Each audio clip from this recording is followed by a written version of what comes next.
복도는 늘 그렇듯 고요했답니다. 새벽부터 쓸고 닦은 바닥은 아침 햇살에 반사되어 윤기가 자르르 흘렀지요. 제 손끝으로 6시간 동안 정성껏 닦아낸 결과였어요. 법원 바닥은 뭐 하루에도 수백 명이 넘게 오가는 곳이잖아요. 서러움, 분노, 억울함, 온갖 감정들이 이 바닥을 스쳐 지나가니 더욱 깨끗해야 한다고? 저는 그렇게 믿었어요. 오전 6시부터 10시까지 법원이 문을 열기 전 복도와 화장실을 깨끗이 청소하는 일이었죠. 사법행정처와 청소용역업체가 계약을 맺고 그 업체가 저 같은 사람들을 고용하는 그런 구조였답니다. 퇴직금 탈탈 털어 아들 녀석 결혼시키고 나니 이런 일이라도 감지덕지했지요. 법원 1층 화장실 앞 복도를 닦고 있을 때였어요. 저 멀리서 구두 소리가 들려왔네요. 또각, 또각, 또각. 명품 구두 특유의 그 날카로운 소리. 고개를 들었을 때 그 사람은 이미 제 앞을 지나가고 있었답니다. 어머나, 서아야. 변호사인 제 며느리 윤서아였지요. 귀에는 반짝이는 다이아몬드 귀걸이, 손목에는 화려한 시계, 그리고 혹시나 누가 못 알아볼까봐 커다랗게 밝힌 브랜드 로고 핸드백, 짙은 화장 아래 그 눈이 잠시 놀란 듯 했어요. 어머님, 여기서 뭘 하고 계신 거예요? 반가운 마음에 일어서며 걸레를 잠시 내려놓았답니다. 응, 청소하고 있어. 이 팀장 알지? 그분 소개로 한 달 전부터 여기서 일하고 있단다. 근데 너는 재판이 있나 보구나? 아들과 결혼한 지 3년째. 그 사이 제가 본 것이라곤 결혼식 날과 지난 추석 명절 딱 2번뿐이었지요. 잠시 그때의 기억이 스쳐 지나갔어요. 우리 아들은 참 착한 아이였답니다. 컴퓨터 공학과를 나와서 대기업에 번듯하게 입사했지요. 어느 날 떨리는 목소리로 전화가 왔어요. 어머니, 제가 결혼할 것 같아요. 연애는커녕 밤낮 없이 일만 하던 아이가 아이고 얼마나 기뻤는지 모릅니다. 하지만 상견례 날 청담동 고급 한정식 집에 들어서는 순간 가슴이 철렁 내려앉았지요. 눈부신 대리석 바닥, 화려한 샹들리에, 그리고 정장 차림의 직원들. 제 낡은 원피스가 너무나 초라해 보였답니다. 며느리의 아버지는 서울에서 10층짜리 빌딩을 수십 채나 가진 재벌이었어요. 첫마디가 지금도 귓가에 생생하네요. 여사님, 솔직히 말씀드리겠습니다. 우리 딸이 마음에 드신다면 대릴사위로 들어오시지요. 강남 빌딩 한 채와 회사 지분을 물려줄 생각입니다. 식사 후 아들이 제 작은 반지하 집 앞에서 무릎을 꿇었던 그날 밤이 떠올랐어요. 어머니, 저 그런 결혼 안 할래요. 어머니 혼자 두고 제가 어떻게 해. 제가 평생 모실게요. 그 말에 가슴이 미어지는 것 같았지요. 아들이 저 때문에 행복을 포기한다면 제가 어찌 살겠어요. 제 두 손으로 아들의 얼굴을 감싸 안았답니다.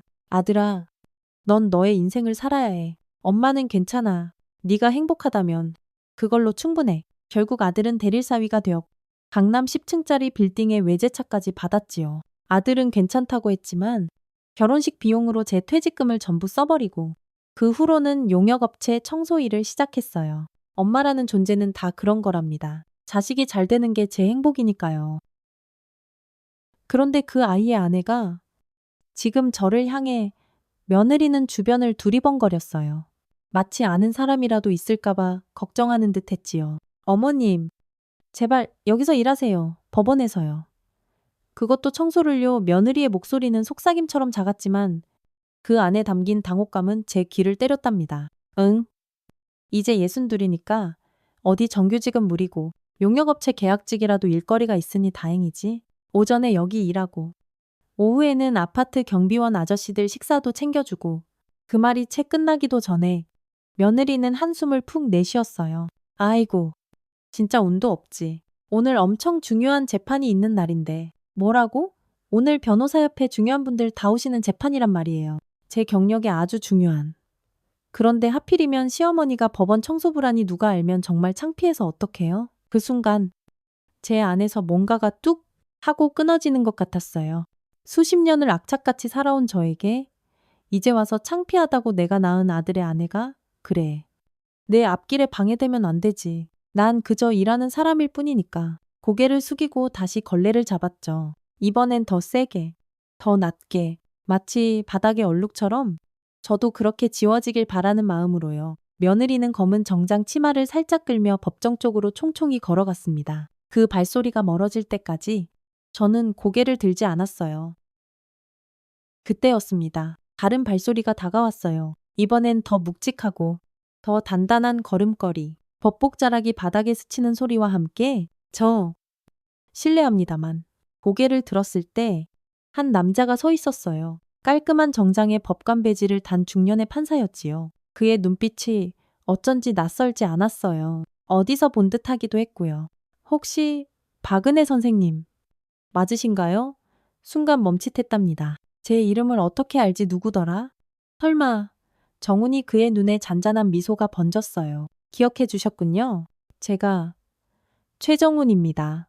그는 잠시 망설이더니 주변을 한번 둘러보았어요. 법원 직원들, 방청객들, 그리고 저 멀리 사라지던 며느리까지요. 최정훈 판사는 결심한 듯 깊게 숨을 들이쉬었지요. 86년 그날 밤 통금에 걸려 퇴학당할 뻔했던 고등학생 말입니다. 마지막 희망으로 선생님 댁 방문을 두드렸던 그 아이입니다. 통금 시간에 도망치던 고등학생을 숨겨주셨죠. 노란 커튼이 있던 그 작은 방이에요. 그 순간 세월이 거꾸로 흐르는 듯했습니다. 30년도 더 전, 어느 비 오던 밤, 뒷골목에서 경찰을 피해 달리던 한 소년이 제 문을 두드렸던 그날, 복도에 있던 사람들이 소곤소곤, 아니 웅성거리기 시작했어요. 저 판사님이 지금 뭐라고 하시는 거지? 청소 아주머니랑 무슨 인연이라도 있나? 정훈이는 천천히, 그러나 단호하게 허리를 숙이기 시작했어요. 90도로, 은혜 갚을 날만 기다렸습니다. 누님, 시간이 멈춘 듯 했어요. 복도에 있던 모든 사람들의 시선이 우리에게로 쏠렸지요. 누군가는 휴대폰을 꺼내 이 장면을 찍기 시작했어요. 판사가, 그것도 유명한 최정훈 판사가 청소부 앞에서 90도로 인사를 하다니 말도 안 돼. 복도 저쪽에서 멀어지던 며느리가 주변의 웅성거림에 걸음을 멈추고 뒤돌아보았어요. 며느리의 얼굴이 세상에 순식간에 새하얗게 질렸지 뭐예요? 최정훈 판사님 며느리는 천천히 다가왔어요. 눈빛에는 혼란과 충격이 가득했지요. 정훈 판사가 허리를 펴며 말했어요. 윤서아 변호사님, 오늘 재판 준비는 잘 되셨습니까? 며느리는 고개를 끄덕였지만 시선은 저와 판사 사이를 오갔어요. 판사님, 저 혹시 어머님과 어떻게... 정훈이의 목소리가 복도에 또렷하게 울려 퍼졌어요. 이분은 제 목숨을 구해주신 생명의 은인이십니다. 그날 이분께서 손을 내밀어 주시지 않았다면 지금의 저는 없었을 겁니다. 며느리의 얼굴이 시뻘겋게 달아올랐어요. 주변에 모인 사람들의 시선이 이제 며느리에게로 향했지요. 아까 전 며느리가 저를 대했던 모습을 본 청소 동료들의 따가운 시선도 느껴졌어요. 며느리의 두 눈이 믿을 수 없다는 듯이 커졌어요. 입이 떡 벌어졌지요. 그리고 천천히 마치 세상이 무너지는 것을 느끼듯 온몸이 바닥을 향해 구부러졌어요. 떨리는 목소리로 말했지요. 어머님, 죄송합니다. 제가 정말 무례했습니다. 며느리는 납작 엎드려 사과했어요. 법원복도 한복판에서 명품 정장 차림으로 변호사 배지를 단체로 모든 사람들이 보는 앞에서요. 저는 그 순간 승리감보다는 왠지 모를 씁쓸함이 느껴졌어요. 복도에는 아직도 침묵이 흐르고 있었지요. 법원 천장에 달린 형광등 불빛만이 때때로 깜빡이는 소리를 내며 그 고요함을 깨뜨렸답니다. 누구도 감히 말을 꺼내지 못했어요. 복도에는 여전히 정적이 감돌고 있었어요. 방금 전 상황에 모두가 숨을 죽이고 있었지요. 며느리는 아직도 고개를 숙인 채 있었고 최정훈 판사는 이제 막 90도로 숙였던 허리를 펴고 있었답니다. 저는 걸레를 짜며 손에 남은 물기를 털었어요. 나이 탓인지 왼손이 자꾸만 떨려왔지요. 판사님, 그만하세요. 벌써 몇십 년 전 일인데 뭘 그런 걸 다 기억하고 계셨어요? 최 판사는 천천히 미소를 지었답니다. 아닙니다. 선생님, 그날 밤이 제 인생을 통째로 바꿨으니까요. 지금까지 선생님을 얼마나 찾아뵙고 싶었는지 모릅니다. 그의 눈빛은 사뭇 진지했어요. 판사 배지가 달린 정장 옷깃에는 반짝이는 무언가가 달려 있었지요. 자세히 보니 86년 민주화 운동 기념 배지였어요. 한편 며느리는 여전히 자리에서 일어나지 못한 채 당혹스러운 표정을 짓고 있었어요. 주변 사람들의 시선이 온통 자기에게 쏠린 것을 느꼈는지 얼굴이 터질 듯이 붉게 달아올랐답니다. 1986년 5월, 그날 경찰에 쫓기던 고등학생을 숨겨주셨죠? 노란 커튼이 있던 그 방, 그리고 내 동생이다라며 경찰 앞에서 저를 지켜주셨습니다. 그 말에 저도 모르게 웃음이 났답니다. 그래요. 그 커튼. 남대문 시장에서 3,000원 주고 산 거였지. 그때는 그게 일주일 아르바이트 비용이었는데 선생님 방에 법전이 있었어요. 그것도 아주 낡은 1970년대 판으로 보이던. 맞아요. 그건 우리 애아빠 것이었지요. 교통사고로 갑자기 세상을 떠난 뒤 유품으로 남은 거였답니다. 그이가 그토록 꿈꾸던 사법고시 합격의 꿈과 함께 저의 말에 복도는 더 깊은 침묵에 잠겼어요. 멀리서 법정 문이 열리는 소리만 희미하게 들려왔지요. 한쪽에서 재청소 동료이 팀장이 조심스레 다가왔답니다. 우리는 함께 아침마다 커피 한 잔을 나누던 사이였지요. 그녀도 남편을 일찍 여인. 60 후반의 동료였어요. 은혜 씨, 이게 다 어떻게 된 일이야? 이 팀장은 제게 속삭였지만 그 말은 복도에 있는 모두에게 들릴 정도였답니다. 그때 정훈 판사가 말했어요. 이분이 제 은인이십니다. 86년 그날. 통금에 걸려 잡혔다면 저는 고교 퇴학은 물론이고 불순분자로 낙인 찍혀 평생을 숨어 살아야 했을지도 모릅니다. 은혜 누님이 내 동생이다라며 저를 숨겨주시고 정훈 판사의 말에 복도에 있던 사람들이 숨을 죽이고 귀를 기울였어요. 그뿐만이 아니었죠. 제가 들고 있던 민주화 유인물 때문에 학교에서 퇴학 위기에 처했을 때도 저를 도와주셨습니다. 그는 잠시 감정을 추스르는 듯 했어요. 당시 경찰이 학교에 신고를 했고 저는 불온 학생으로 몰려 퇴학 직전이었습니다. 그때 은혜 누님께서 학생 주임실까지 찾아오셔서 그의 목소리가 약간 떨렸어요. 이 아이는 제 동생입니다. 정치 같은 건 아무것도 몰라요. 그저 책 읽기 좋아하는 평범한 학생일 뿐입니다. 그렇게 말씀하시며 무릎까지 꿇으셨죠. 24의 젊은 나이에 생판 모르는 아이를 위해서요. 저는 그 기억에 가슴이 뭉클해졌어요. 그날 학생 주임실에서 필사적으로 호소하던 제 모습이 떠올랐답니다. 제 동생이 퇴학당하면 이 아이의 미래는 완전히 끝장입니다. 제발 한 번만 용서해 주세요. 무릎 꿇고 빌었던 그날이 아직도 어제 일처럼 생생했지요. 이 팀장의 입에서 작은 탄성이 새어나왔지요. 아이고, 그 시절 참 무서웠지. 우리 세대만 알지. 며느리는 여전히 고개를 들지 못했어요. 그녀의 어깨가 가늘게 떨리고 있었답니다. 판사는 조용히 주머니에서 작은 물건을 꺼냈어요. 낡은 손수건이었지요. 노란빛이 바랜 그것은 제 손길이 닿았던 그 커튼과 똑같은 무늬를 지니고 있었답니다.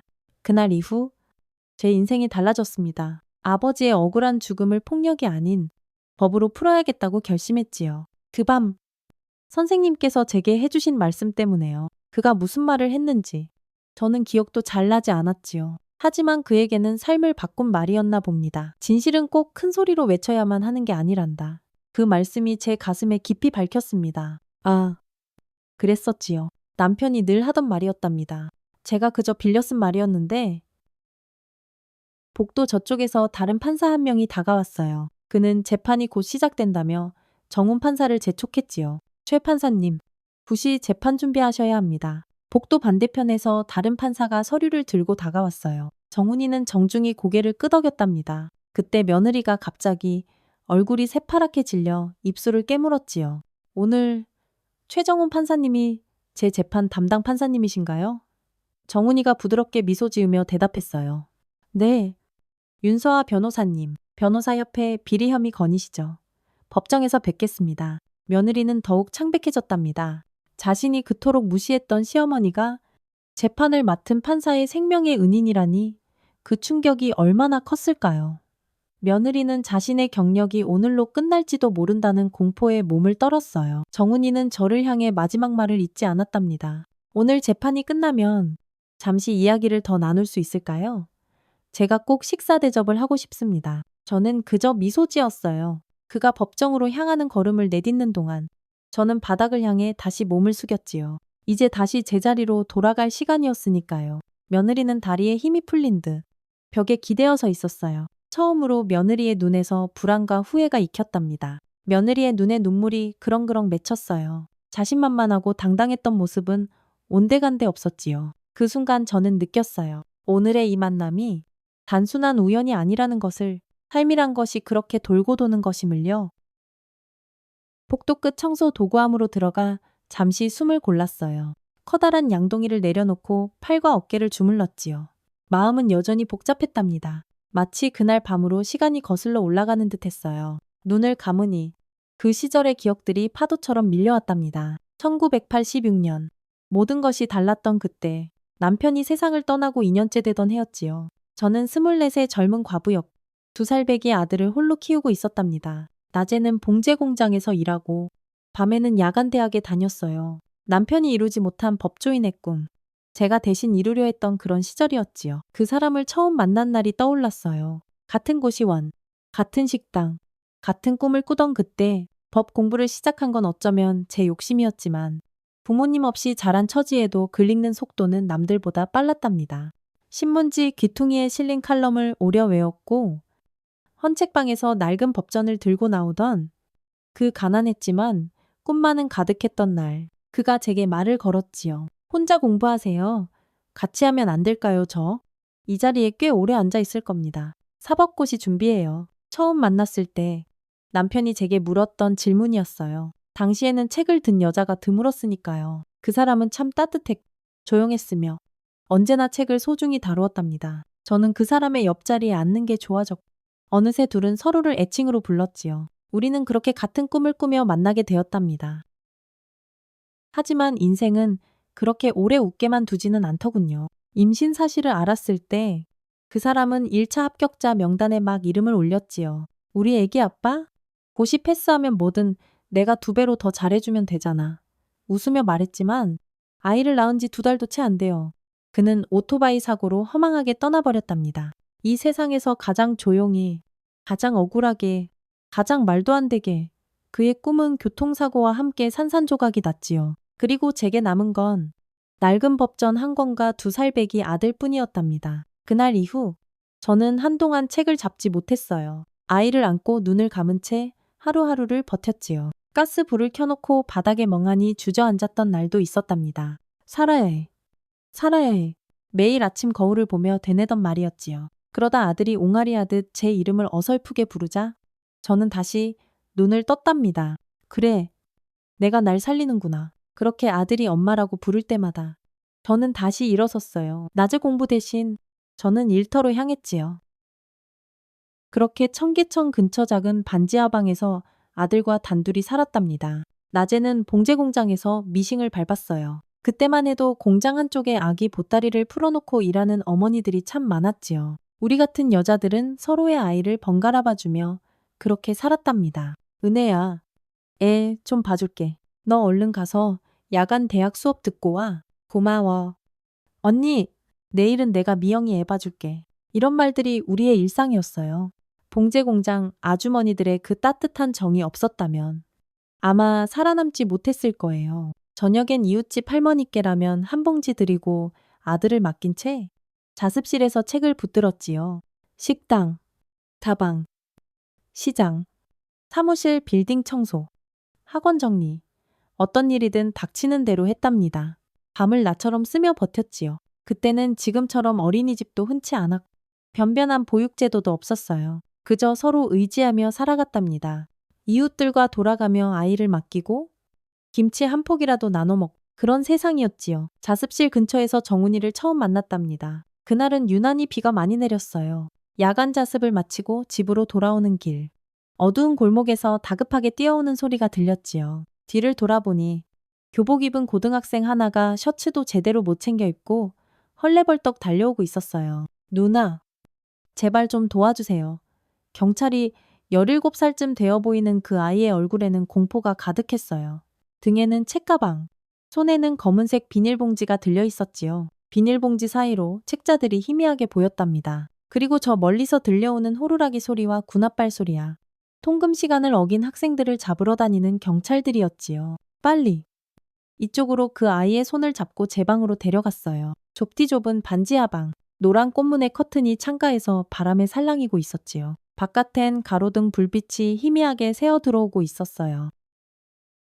거기 방 안에 누구 있소문을 세차게 두드리는 소리와 함께 경찰이 찾아왔어요. 저는 문을 아주 조금만 열고 최대한 공손하게 대답했답니다. 아, 제 동생이에요. 워낙 공부를 좋아하는 아이라 시험 준비하느라 좀 늦었네요. 경찰관은 의심스러운 눈빛으로 저를 위아래로 훑어보았지요. 통금 시간인데 학생이 함부로 돌아다니는 건 불법입니다. 신분증 좀 보여주시죠? 그때 방 안쪽에서 아들이 으앙하고 울음을 터뜨렸어요. 그 울음소리가 오히려 우리를 구했답니다. 아이 좀 봐야 해서요. 아직 많이 어린데. 경찰은 잠시 망설이다가 고개를 끄덕였어요. 다음부터는 각별히 조심하세요. 요즘 불온서적 돌리는 학생들이 많아서 그럽니다. 경찰이 떠나고 나서야 우리는 안도의 한숨을 겨우 내쉴 수 있었지요. 방 안쪽 구석에 숨어있던 정훈이는 창백한 얼굴로 고개를 들었어요. 감사합니다. 정말 감사합니다. 그의 손에 들려있던 비닐봉지가 그만 찢어지면서 안에 내용물이 우수수 쏟아졌어요. 민주화, 광주, 진실 같은 단어가 적힌 유인물들이었지요. 아버지가 억울하게 돌아가셨어요. 광주에서. 그의 목소리는 가늘게 떨렸어요. 17살 소년의 눈에는 눈물이 가득했지요. 폭도라고 빨갱이라고 그렇게 모욕당하고 돌아가셨는데 아무도 진실을 말해주지 않아요. 저는 아무 말도 하지 못했답니다. 그저 따뜻한 콩나물국 한 그릇을 멀차 끓여주었지요. 비에 흠뻑 젖은 그 아이는 떨리는 손으로 그릇을 받아들었어요. 그날 밤 그는 제 작은 방에서 잠이 들었답니다. 가끔 잠꼬대를 하며 아버지를 부르기도 했지요. 제 아들과 나란히 누운 그 아이의 얼굴은 오랜만에 평화로워 보였어요. 다음 날 그 아이의 학교에서 연락이 왔답니다. 경찰이 신고를 했던 모양이에요. 교칙 위반과 불순한 사상 의심으로 퇴학 위기에 처했다고 했지요. 저는 곧장 학교로 찾아갔어요. 교복도 제대로 갖춰 입지 못한 정훈이는 고개를 푹 숙인 채 학생 주임 선생님 앞에 서 있었지요. 이 학생의 누님 되십니까? 네. 그렇습니다. 새빨간 거짓말이었지만 그때는 그게 필요했어요.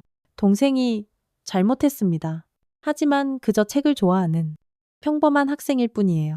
제발 퇴학시키지 말아주세요. 저는 학생 주임 앞에서 털썩 무릎을 꿇었답니다. 24의 젊은 나이였지만 그 순간만큼은 온 세상의 어머니가 된 기분이었지요. 진실은 꼭 큰 소리로 외쳐야만 하는 게 아니란다. 조용히 진실되게 살아가는 것도 하나의 방법이야. 그날 정훈이에게 했던 말이었어요. 남편이 늘 하던 말을 그대로 전했을 뿐인데 그것이 그 아이의 인생을 바꿨다니 생각해보면 제 인생도 그날 조금은 바뀌었는지도 모르겠네요. 그 아이를 만난 뒤 저는 조금씩 법 공부를 포기하게 되었으니까요. 하루는 일하고 돌아오니 아들이 열이 펄펄 끓더니 밤새도록 기침을 했지요. 새벽녘에 아이를 업고 동네 의원을 찾았는데 의사 선생님 얼굴이 몹시 심각했어요. 폐렴입니다. 당장 큰 병원으로 가보셔야 해요. 그날부터 병원 신세가 시작됐답니다. 입원비, 수술비, 약값, 도무지 감당할 수 없는 액수가 눈앞에 펼쳐졌지요. 청구서를 보고 그대로 바닥에 주저앉았어요. 결국 야간 대학도 그만두고 아들 키우는 데만 온 힘을 쏟았답니다. 낮에는 봉제 공장, 저녁에는 식당 일, 새벽에는 건물 청소까지 하루에 3가지 일을 하면서도 아이 병원비를 갚느라 허덕였지요. 엄마, 나 공부 안 할래? 엄마가 너무 힘들어 보여. 초등학교에 들어간 똑똑한 아들이 그렇게 말할 때면 가슴이 정말 찢어지는 것 같았어요. 무엇보다 그 아이에게만큼은 공부만큼은 제대로 시키고 싶었으니까요. 아니야. 우리 아들은 꼭 공부 끝까지 해서 훌륭한 사람 될 거야. 함께 울었던 밤이었어요. 그때만 해도 제가 도와줬던 그 고등학생이 훗날 이렇게 유명한 판사가 될 줄은 꿈에도 상상하지 못했답니다. 그리고 세월이 흘러 그 아이는 판사가 되었고 제 아들은 자라서 컴퓨터 회사에 번듯하게 취직했지요. 성실했던 아들은 대기업에 들어가더니 어느새 임원까지 올랐답니다. 이런저런 생각을 하면서 청소 도구하면서 막 걸레를 짜고 있는데 복도 저편에서 누군가 서둘러 걸어오는 발소리가 들렸어요. 몸을 돌려보니 며느리였지요. 아까 그 당당하던 모습은 온데간데 없이 얼굴이 창백했답니다. 며느리는 주변을 살피며 목소리를 한껏 낮췄어요. 어머님, 잠시만요. 손에 든 서류 봉투가 파르르 떨리고 있었지요. 며느리의 표정에는 당혹감과 두려움이 뒤섞여 있었어요. 어머님, 혹시 최 판사님과 어떻게 아시는 사이신지 여쭤봐도 될까요? 저는 걸레를 내려놓고 천천히 고개를 들었지요. 며느리의 눈가에 눈물이 그렁그렁 맺히기 시작했어요. 오늘 그분이 제 재판의 재판장이세요. 제 경력이 걸린 아주 중요한 재판인데 며느리의 목소리가 가늘게 떨렸어요. 당황한 듯 손으로 눈물을 슬쩍 훔치며 말을 이었지요. 어머님, 정말 죄송해요. 아까 제가 너무 무례했어요. 그런데 지금 제 변호사 자격이 위험해요. 도와주실 수 있는 분은 어머님밖에 안 계세요. 이제야 알겠더군요. 며느리에게 무슨 일이 일어났는지. 그리고 그녀의 갑작스러운 태도 변화가 판사와 저의 관계를 어렴풋이 짐작한 뒤 두려움과 후회로 저를 찾아온 거였지요. 도구함 안에 있는 작은 의자에 며느리를 앉혔어요. 며느리의 손은 여전히 가늘게 떨리고 있었지요. 명품 가방 속에서 꺼낸 손수건으로 눈가를 조심스레 훔치는 모습이 참 낯설었답니다. 그동안 보여줬던 위풍당당한 며느리의 모습은 어디에도 없었지요. 무슨 일인데 그래. 서아야 며느리는 깊은 한숨을 내쉬었어요. 오늘 판사님께서 어머님께 90도로 인사하신 것도 정말 충격이었는데 더 큰 문제가 생겼어요. 며느리는 주변을 다시 한번 살피더니 목소리를 더욱 낮췄지요. 변호사 자격 영구 박탈 위기예요. 뭐라고 하니? 어떻게 된 일이니? 며느리는 떨리는 손으로 서류 봉투를 열었어요. 조심스럽게 몇 장의 서류를 꺼내 제게 보여주었지요. 작년에 맡았던 사건인데요. 증인 진술서에 문제가 생겼어요. 제가 위증을 교사했다는 의혹이 제기됐거든요. 위증 교사라니 어떻게 된 거야? 법원 근처에 사시는 할머니 한 분이 핵심 증인이셨는데 처음엔 A라고 진술하셨다가 제가 정리한 서면에서는 B로 바뀌었다는 거예요. 누군가 그걸 녹음해서 협회에 제출했나 봐요. 며느리의 눈에서 기어이 눈물이 주르륵 흘러내렸지요. 그날 정말 저는 그런 의도가 아니었어요. 할머니께서 손이 떨려서 서명도 제대로 못하셔서 제가 조금 도와드렸을 뿐인데 그 할머니 혹시 등 조금 굽으시고 검은 머리에 하얀 머리카락 섞인 분 아니니 며느리가 화들짝 놀란 눈으로 저를 쳐다봤어요. 네, 맞아요, 어머님. 어떻게 아세요? 오진숙 할머니, 남씨 할아버지랑 같이 사시는 저 앞골목 세빛 아파트 3동 305호. 맞지 어머님 그걸 어떻게. 매일 아침 그 집 앞을 지나가거든. 3년 넘게 그 골목길 길고양이들 밥을 챙겨주고 있어. 이 법원에 취직하기 전에도 그 동네에서 청소 일을 했었거든. 제가 잠시 멋쩍게 웃으며 말을 이었어요. 처음엔 그냥 배고파 보이는 고양이 한 마리한테 참치캔 하나 열어준 게 시작이었는데 어느새 5마리나 되더라고. 요즘도 새벽 5시에 일어나서 출근길에 들러서 밥그릇 채워주고 물도 갈아주고 하지. 비 오는 날에도 눈 오는 날에도 빠뜨린 적이 없어. 저는 조금 부끄러운 듯 말을 이었어요. 그 할머니도 처음엔 더러운 고양이 쫓아내신다고 빗자루 들고 나오셨는데 내가 매일 쓰레기 정리하고 주변 청소까지 하니까 마음을 여셨나 봐. 어느 날부턴가 아침마다 창문으로 빼꼼히 내다보시더니 날씨 추울 땐 따뜻한 물 한 잔 건네주시곤 했어. 그분. 글씨를 잘 모르셔. 그리고 귀도 잘 안 들리시고. 며느리의 표정이 점점 놀라움으로 그리고 알 수 없는 감정으로 바뀌어갔어요. 작년엔 할머니 생신날 내가 작은 케이크도 하나 사다 드렸지. 그러다 보니 내가 도시락을 하나 더 싸가게 됐어. 할머니 아침 반찬 해드리려고. 남씨 할아버지가 작년에 돌아가시고 지금은 혼자 계시거든. 며느리의 눈에서 또다시 눈물이 흘러내렸어요. 어머님이 매일 도시락을요. 매일 고양이 밥을요 그래. 매일 아침 내 출근길에 들러서 드리고 와. 그날도 도시락 배달했더니 그 할머니가 오늘 법원에 간다고 하시더라고. 무슨 일인지는 자세히 못 물어봤지만 며느리는 뭔가 깨달은 듯 표정이 확 바뀌었어요. 그럼 어머님께서 그 할머니랑 직접 얘기하실 수 있으세요? 진실이 뭔지 다시 한번 여쭤봐 주실 수 있냐고요. 만약 할머니께서 내가 한 말이 변호사가 바꾼 게 아니다라고 다시 진술해 주시면 제 혐의가 깨끗이 사라질 수 있어요. 저는 잠시 생각에 잠겼어요. 며느리가 저를 바라보는 눈에는 간절함이 가득했지요. 서아야, 내가 한 가지만 묻자. 정말로 네가 그 할머니 말씀을 왜곡한 건 아니지. 절대 아니에요. 어머님 정말이에요. 할머니께서 말씀하신 걸 제가 받아 적었을 뿐인데 이번 일로 제 경력이 완전히 끝날 수도 있어요. 그 눈빛에 진심이 보였어요. 저는 자리에서 일어서서 앞치마를 정리했지요. 알았다. 내일 아침에 할머니 만나면 한번 얘기해 볼게. 하지만 약속은 못한다. 정말이세요. 어머님, 그런데 나는 잠시 망설이다가 낡은 수첩 하나를 꺼냈어요. 1980년대 법 공부하던 시절의 필기가 빼곡한 수첩이었지요. 형사소송법에 보면 증인의 진술이 바뀐 경우에도 단순한 기억착오로 인정한 판례가 있었지? 1985년도였나 증언간 불일치만으로는 유죄라고 단정할 수 없다고 했던 판결 기억나니 물론 지금 기준으로는 다르게 해석될 여지도 있겠지만 며느리의 입이 떡 벌어졌어요. 어머님이 그런 걸 어떻게 네 시아버지 될 뻔했던 사람이 사법고시 준비했었거든? 그때 같이 공부했었지? 며느리의 눈에는 경이로움이 가득했어요. 아마 지금까지 저를 그저 청소하는 아줌마로만 봤을 테니까요. 그리고 그 진술 녹음을 제출한 사람이 누군지도 알아봐야 해. 왜 그런 녹음을 했는지, 협회에 제출한 진짜 의도가 뭔지 저는 수첩을 덮으며 덧붙였지요. 법은 진실을 밝히는 도구이지. 누군가를 함정에 빠뜨리는 도구가 아니야. 제 말에 며느리의 눈에서 또다시 눈물이 주르륵 흘러내렸어요. 어머님, 저는 그동안 이제 그만 가봐.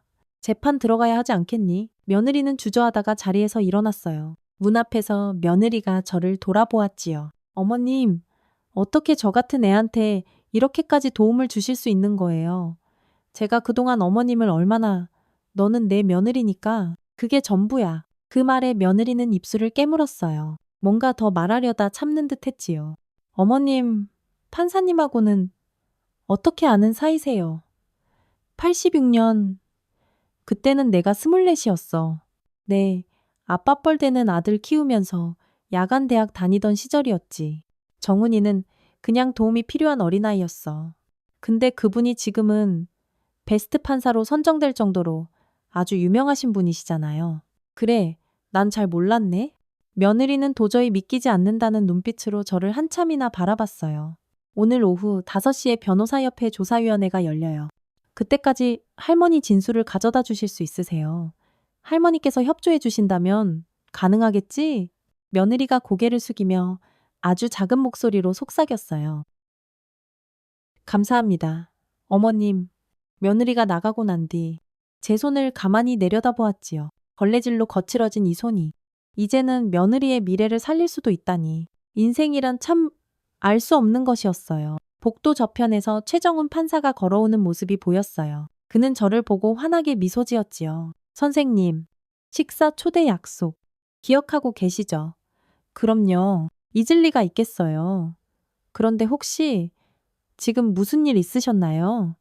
안색이 조금 걱정돼 보이셔서요. 어떻게 알았을까요? 그것도 저의 표정만 보고서 별일 아니에요. 그냥 가족 문제죠. 뭐? 혹시 도움이 필요하시면 언제든 제게 말씀해 주십시오. 제가 아직 은혜를 다 못 갚았으니까요. 저는 웃으며 고개를 끄덕였어요. 지금 며느리의 문제를 섣불리 말하는 건 적절치 않을 것 같았거든요. 그럼 오늘 저녁에 뵙겠습니다. 은혜 누님? 판사는 다시 한번 90도로 정중히 인사를 하고 법정으로 향했어요. 법복 자락이 맵시 있게 흩날리는 모습을 보며 생각했지요. 그날 내가 도와준 그 소년이 이젠 저렇게 훌륭한 판사가 되었구나. 어쩌면 최정훈 판사라면 오후에 열리는 며느리의 변호사협회 조사위원회에 도움을 줄 수 있을지도 모르겠어. 특별 증인으로 참석해서 전문가 의견을 내준다면 위원회도 쉽게 무시하지 못하겠. 내가 도움을 준 아이가 이제는 우리 가족의 문제를 해결해 줄지도 모르겠네. 세상 일이란 건 참 알다가도 모를 일이야. 오후 5시 서울 변호사회관 대신 법원 4층 회의실에 사람들이 속속 모여들고 있었어요. 오늘 조사위원회는 특별히 법원 시설을 빌려 진행된다고 했지요. 오늘은 현직 판사님도 증인으로 참석하시고 증거 검토를 위해 법원 시설이 필요하다고 해서요. 복도에서 만난 다른 변호사가 살짝 귀띔해 주었답니다. 아마도 최정훈 판사의 요청으로 장소가 변경된 것 같았어요. 변호사협회 조사위원회가 열리는 곳 앞에서 저는 오진숙 할머니와 함께 의자에 나란히 앉아 기다리고 있었답니다. 아이고, 내가 이 늙은 나이에 법원을 다 와야 하는 거요. 오 할머니는 연신 불평하셨지만 제가 찾아가 자초지종을 설명드리자 흔쾌히 와주셨지요. 따뜻한 음식을 매일 가져다주는 착한 아줌마의 부탁이라면 기꺼이 들어주시겠다고 하셨어요. 할머니, 조금만 참으세요. 이제 곧 끝날 거예요. 저는 할머니의 주름진 손을 꼭 잡았지요. 등이 굽은 여든이 훌쩍 넘은 할머니의 손은 제 손보다도 훨씬 더 굵고 거칠었답니다. 평생 장사하고 살아오신 고된 세월의 흔적이었지요. 회의실 문이 열리고 한 직원이 나왔어요. 박은혜 님이랑 오진숙 할머님, 들어오시겠어요?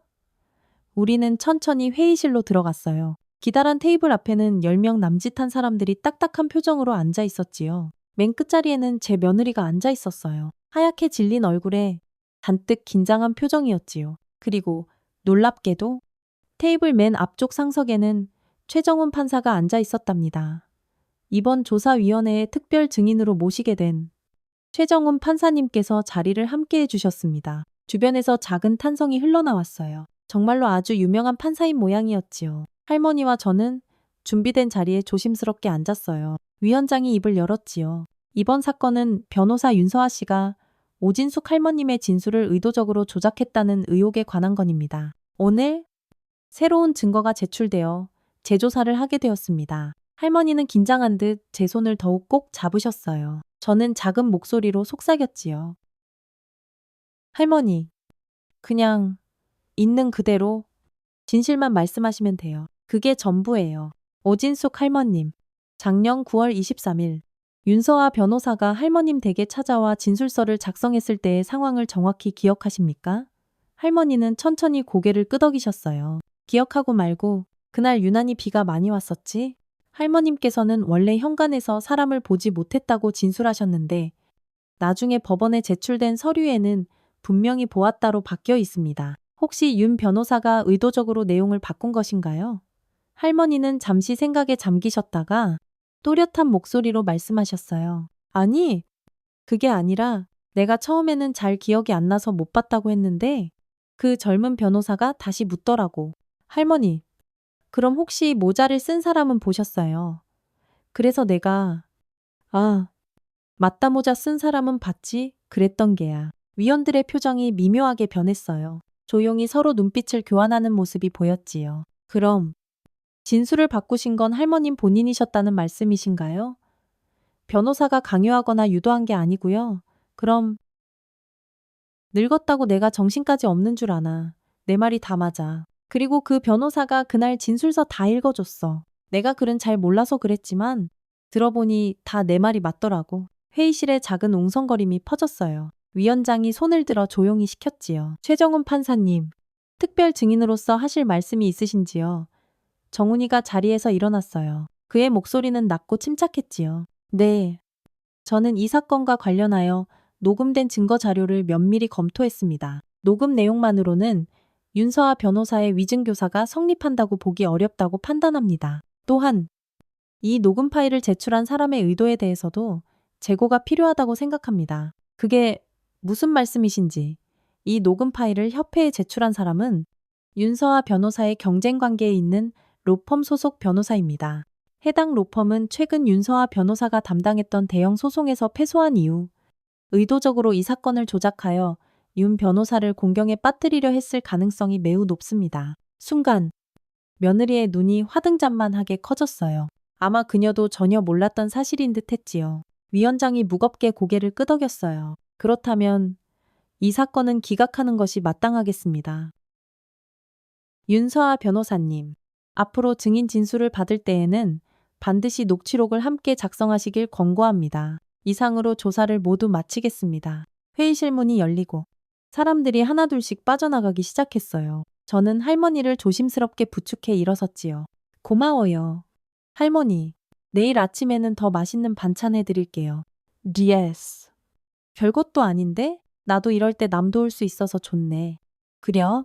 할머니를 모시고 나가려는데 정훈이가 다가왔어요. 오진숙 할머니를 정중히 모시고 나가고 회의실은 점점 비어갔어요. 이제 남은 건 저와 며느리뿐이었지요.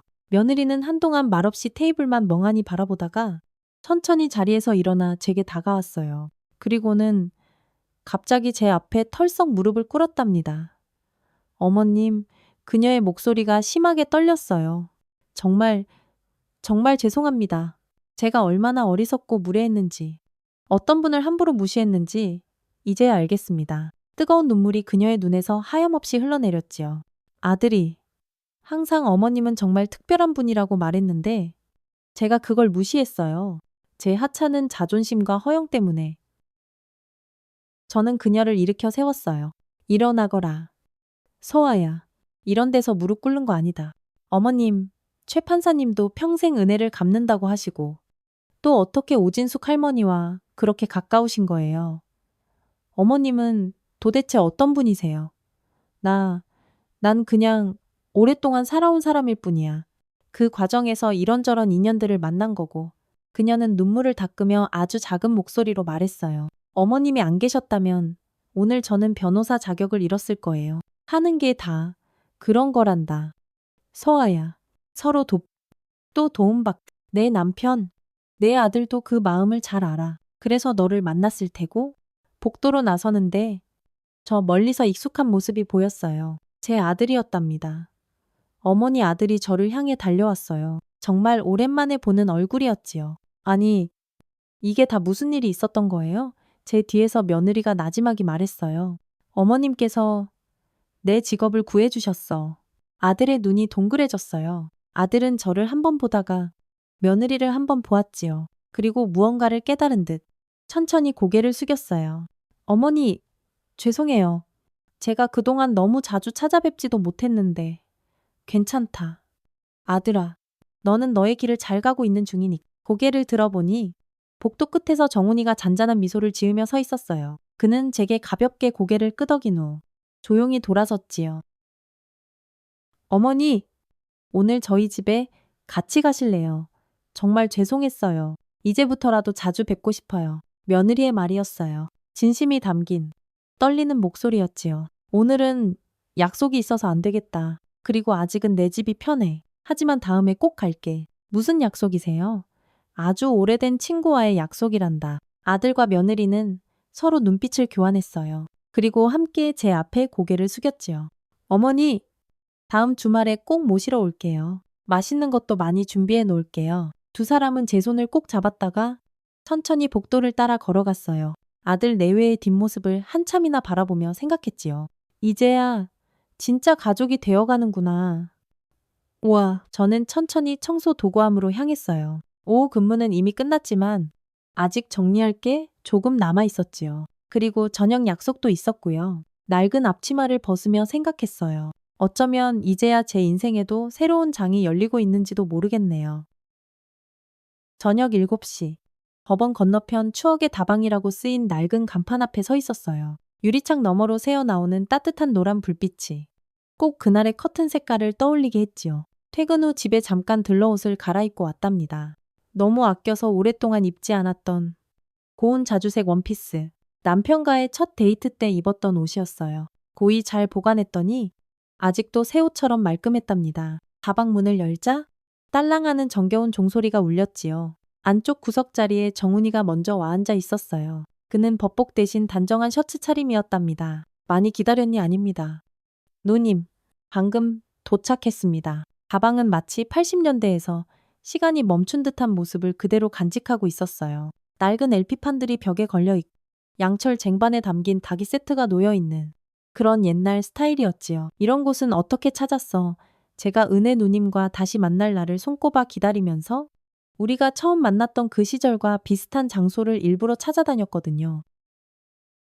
차를 마시며 우리는 아주 오랫동안 이야기를 나눴어요. 그날 밤 이후 그의 삶, 제 삶, 그 모든 흘러간 세월에 관한 이야기였지요. 저는 그날 이후 보육원으로 갔어요. 다행히 좋은 분들을 많이 만나서 공부를 계속할 수 있었죠. 그리고 바로 사법고시에 도전했다면서. 네, 첫 시험에는 아쉽게 떨어지고 세 번째 도전만에 합격했습니다. 그날 밤 누님께서 제게 해주신 말씀이 항상 제 가슴 한구석에 남아 있었어요. 내가 무슨 말을 했었는데 진실은 꼭 큰 소리로 외쳐야만 하는 게 아니란다. 조용히 진실되게 살아가는 것도 하나의 방법이야. 제 남편의 말이었지요. 그이가 늘 입버릇처럼 하던 말이었답니다. 그 말은 우리 애 아빠가 자주 하던 말이었어.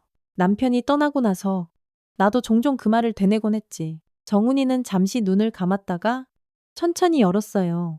제 아버지께서도 비슷한 말씀을 하셨대요. 어머니가 나중에 들려주셨어요. 아버지는 광주에서 돌아가셨거든요. 정훈아, 괜찮습니다.